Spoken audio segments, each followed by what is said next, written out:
Hello guys, আসসালামু আলাইকুম। কেমন আছেন সকলে? আশা করি অনেক ভালো আছেন। চলে আসলাম আরেকটি ভিডিও নিয়ে।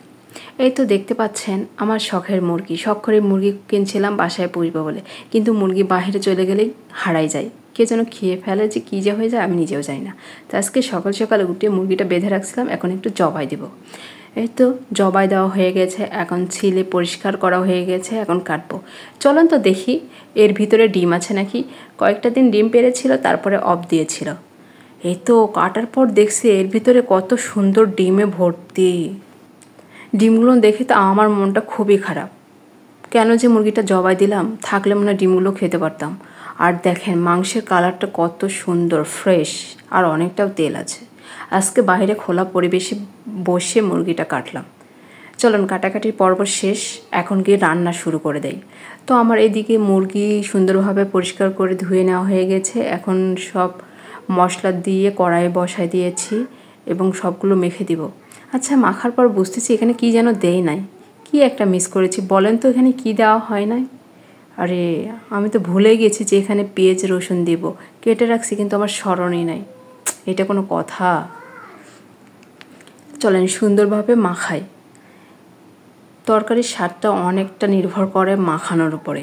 সুন্দরভাবে মাখাইলে তো তরকারির স্বাদ আসবে। আর এত পরিমাণে ঝাল দিয়েছি, গুঁড়ামরিচের পরিমাণটা অনেক বেশি হয়ে গেছে। জানি না আমার বেবিরা খাইতে পারবে কি না। আর ঝাল ঝাল না হইলে দেশি মুরগিটা জমে না। কি বলেন? আপনাদের কেমন লাগে বলেন তো? আর এই মাখানোর পরে আমার তো হাতের অবস্থাই শেষ।